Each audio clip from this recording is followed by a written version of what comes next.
is the venture capital community of BW Business World. We have with us here today Pankaj Makkar, who is the managing director of Bertelsmann India Investment, the investment arm of the 185-year-old German publishing and media giant Bertelsmann Group. After setting up its services, the firm has made more than 17 investments, which includes three exits, which are India Property, Saavn, and Reposo. Bertelsmann India was the first dedicated fund focusing on Series B, C, and D in India. Mr. Makkar brings with himself more than a decade's experience in the VC industry of India, and it's truly a pleasure to have him with us here today. Thank you so much, Pankaj, for joining us here. Thank you very much, Anisha, for having me. Super excited to be on the platform, and hello to all your viewers as well. So we'll be starting with the first question. So you were working with Bertelsmann already in the cross-divisional projects in the investment and strategy, focusing on Random House, BMG, TV for India and Asia, and the overall India strategy. What led you to advance your career around 2012, 2013 as a venture capitalist in India? No, that's a very good question, Anisha, and a really good setup question. If I look at myself, I see myself as an entrepreneur. And as an entrepreneur, I currently for Bertelsmann, when we started in 2013 also, I wear two hats. The first hat is for running the India team, looking at investment opportunities, which is under a brand called BII, Bertelsmann India Investments. And number two, we also had a Bertelsmann corporate center where I would do operating projects, because at the end of the day, Bertelsmann has a lot of operating businesses in India, like Penguin Random House, which are books business, Fremantle, which does things like Indian Idol, X Factor, India's Got Talent, and all of those shows. So I have two responsibilities. One is to make sure we end up making significant amount of investments in India in the digital space, but also at the same time help our companies, operating companies, grow very well. And I think it's a pretty exciting job. I don't know too many venture capitalists who wear such operator investor hats. I am lucky one, probably one of the very few lucky ones who have been given the opportunity to do both, and hence I enjoy it very much. So we've heard that Bottleman is primarily focusing on the Series B, C, D level of funding rounds. So can you tell us maybe why is it focusing more on the growth stage of companies, and possibly what are your evaluation criteria based on which you're selecting your portfolio companies? Sure. So Bertelsmann, as you also described to your viewers, is a large media services conglomerate. One of the core divisions of Bertelsmann Group is Bertelsmann Investments, which houses four geo-specific funds. There's one fund in the US, one in Brazil, one in India, and one in China. Most of the funds have a similar strategy of investing in digital sectors. But as far as the space or the segment where they operate, which are the stages, it's very different. And depending on the opportunity that exists in a certain country, we tend to change that.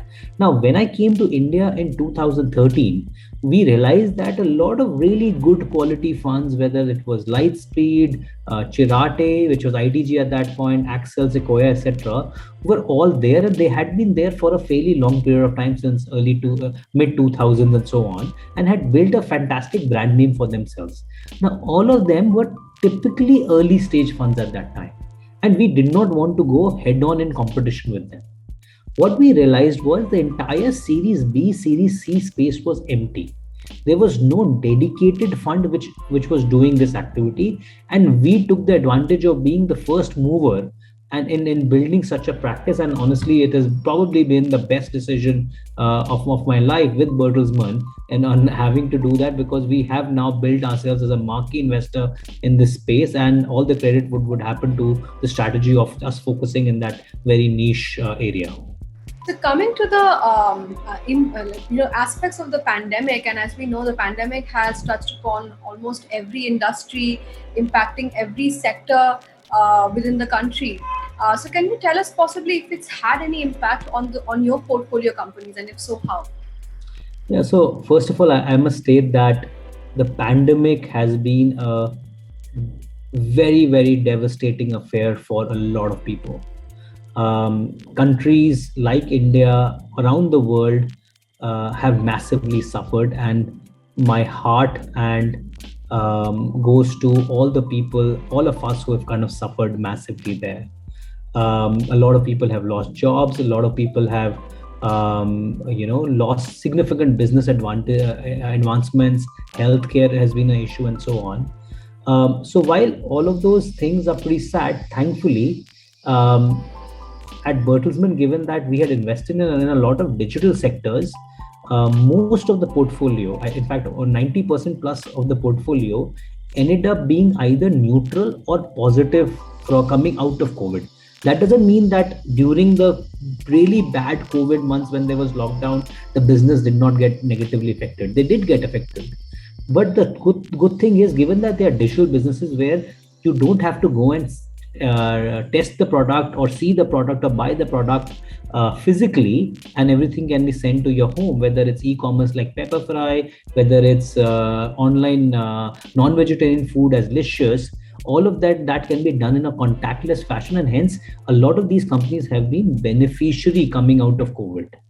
So thankfully, we are quite happy that we are in a very stable state. My heart does go out for all the brick and mortar businesses. I know there has been significant amount of businesses which have suffered significantly by virtue of COVID, but thankfully we are in a good place. Yes, so talking about the impact of the pandemic, and as we know that the technology is a sector which has definitely received an accelerated growth over the past 12 months or more. Um, in fact, technology being a resource which allowed the continuation of operation in so many sectors, which I believe also led to the launch of IPOs of so many technology companies. Of late, we've seen Paytm, Nykaa, Zomato, and so many others coming up. So, would you say that this is ushering for a new era for the technology industry in India? Absolutely. I do think that the pandemic forced uh, various large corporates to start thinking about digitalization in a very serious way. Before that also, there was significant movement that was made by large corporates in India as far as digital strategies were concerned, but unfortunately we did not see massive amount of execution around those strategies. So a lot of discussion happening in the boardroom, but very little execution. Pandemic forced the companies to allocate resources to execute these plans. There is a certain reason by virtue of which now you see, whether it's the Tata Group, of course, Jio has been a front runner in building digital businesses. Recently, Adani Group mentioned that they want to build a very large digital business. All of them are now in a very massive action mode to build digital businesses, because that is the only way they can build fast growing businesses in a post pandemic, post COVID world. Now, as far as your question around IPO is concerned, I do feel that actually, while IPOs are pretty amazing and they're going to happen now, they have been delayed in my mind by a few years. Some of the companies, whether it's even Zomato and so on, need not have IPO'd at 8 billion. They could have IPO'd at 4 billion or 2 billion also, right? The reason why they got delayed were two points. Number one, pandemic came in and that created disruption, and hence 2 years got lost in kind of coming out of it and so on. Number two, there was a lot of large private equity slash venture capital funds which funded these companies privately and made them stay private for a slightly longer period of time than otherwise they would have stayed private. Otherwise, I would say the whole lineup of IPO companies that you see today, they were IPO worthy at least 2-3 years before.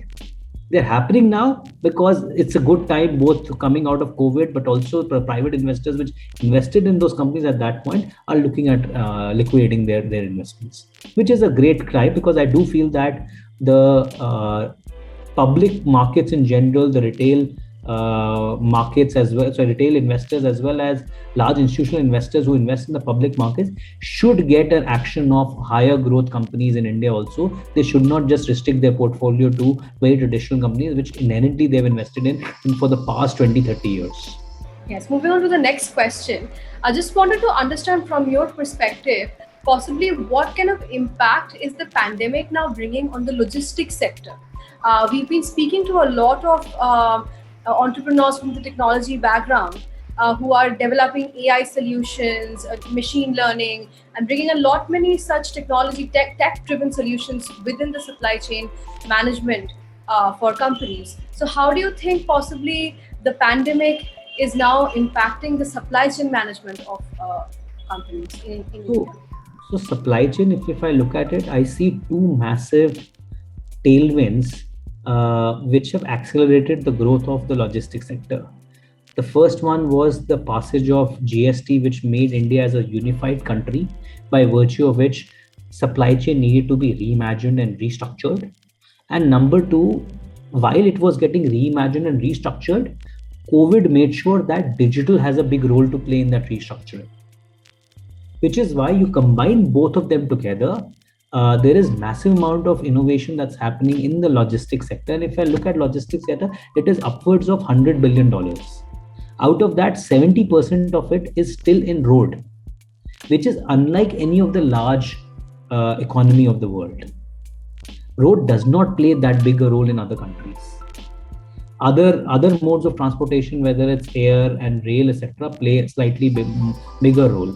Number two, even the warehousing play has been very underpenetrated in India.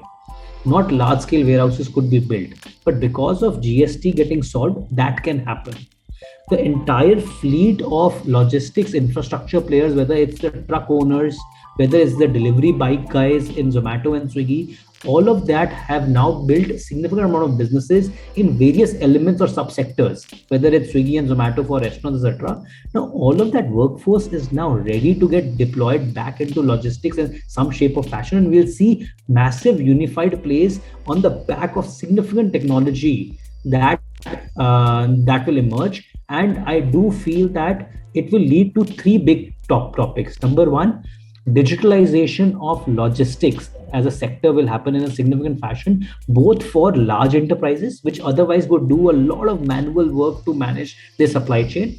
And number two, even the SME sector, which always struggled to get good logistic solutions, would get that because a lot of technology companies like Shiprocket in our portfolio is innovating to build those solutions for those SMEs. Number two factor, bigger companies in logistics will come in. Right now, if you look at logistics companies, they are generally subscale in India. They have not been able to build pan-India presence and so on, and that would change significantly. And as a corollary to that, number three, the lives and earning potential of, let's say, a ordinary trucker, a guy who drives a truck, a truck driver, would become much better. All of those would advance also India significantly, and I do feel that that's a really very good outcome coming out of all the innovation that we are seeing. It should unlock I would say a few 100 basis points of GDP growth in the next 4 to 5 years as we unlock this via technology as well as organization of the market.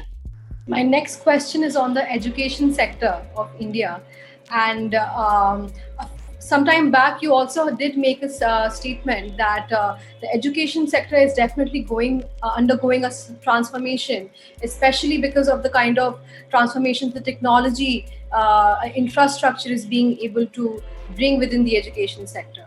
So, and over the past few months, we've also seen the edtech sector receiving a large amount of funding from venture capitalists of India and abroad as well. So, what is your thoughts on possibly the roadmap ahead for the education sector in India, and how do you see it undergoing this transformation? I think education is a massive opportunity, massive opportunity. If I can say that I'm super excited about innovation in one sector as a country, India, we should be proud of what we are doing on the education side. India desperately needs to educate its youth with high quality education, which will get better jobs, which will then create employment and have a good circle of building economic growth.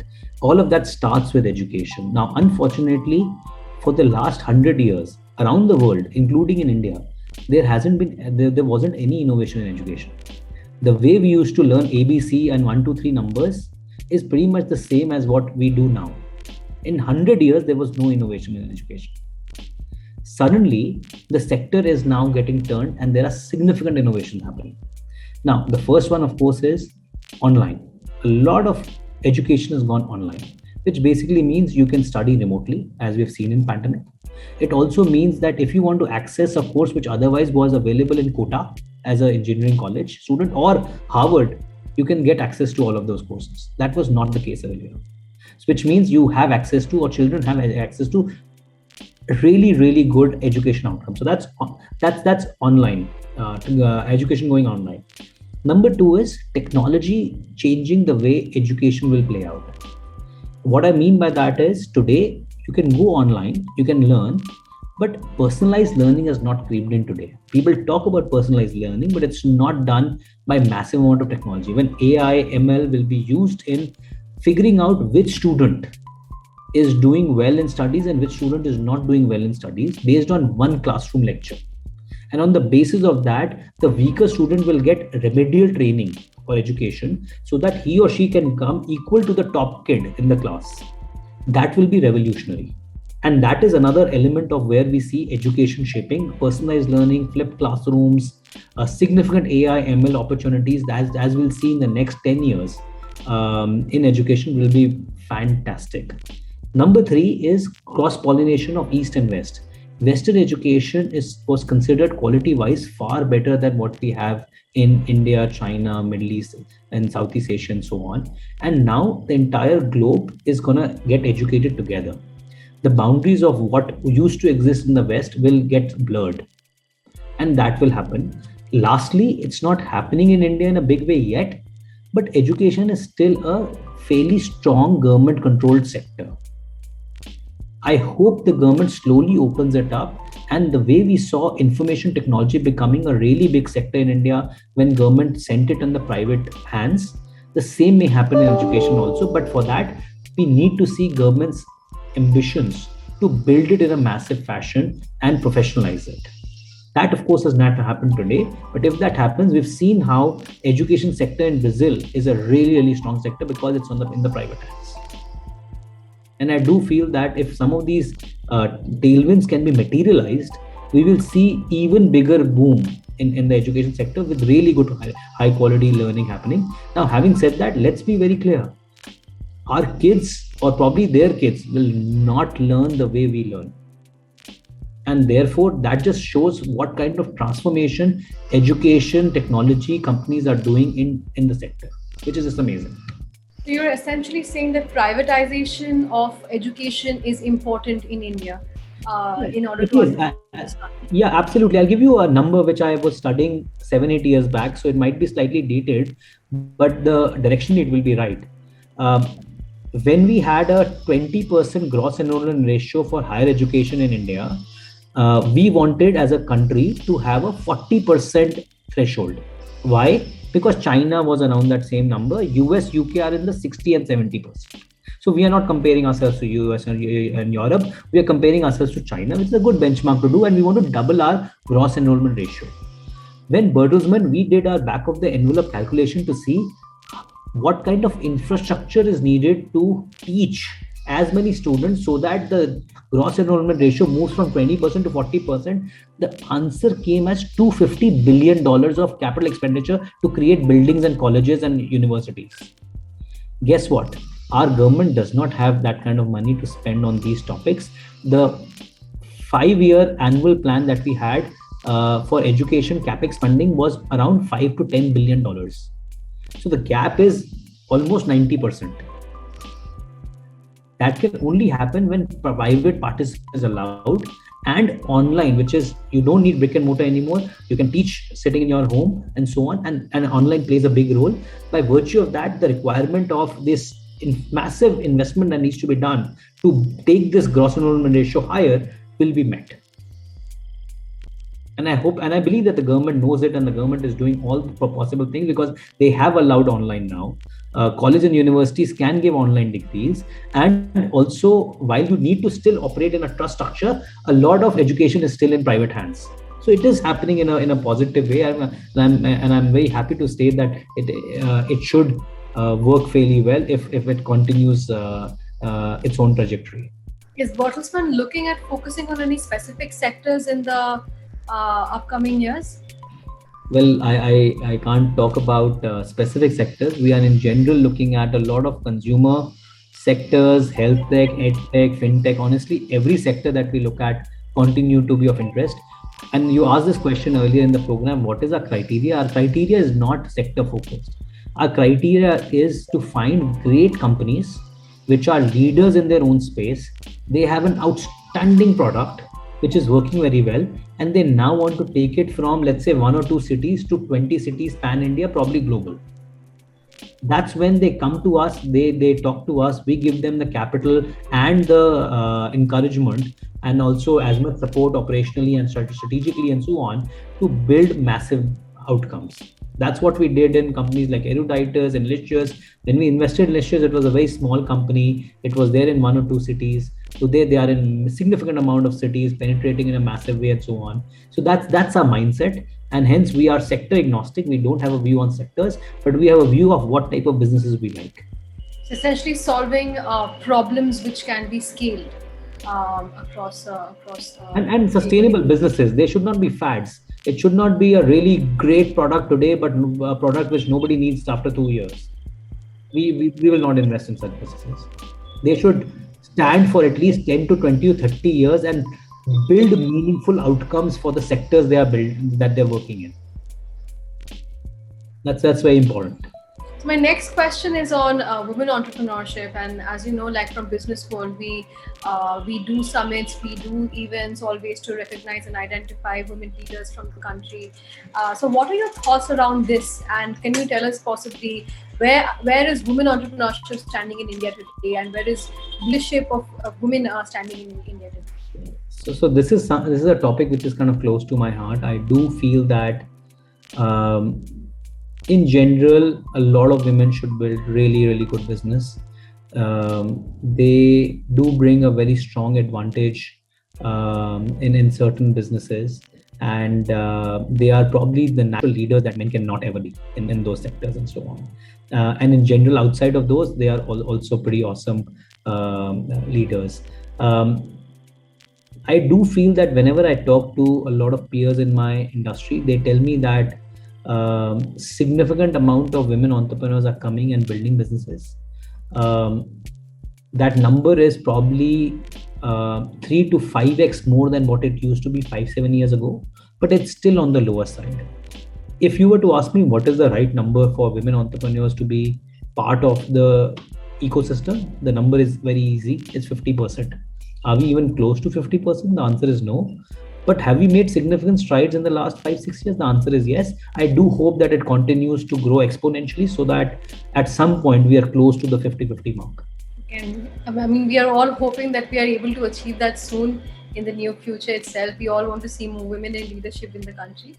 So my final question to you would be that a lot of entrepreneurs are today coming up, and many of them would be watching this interview as well. So what is your message for them, for entrepreneurs who are starting out with their own startups in the country?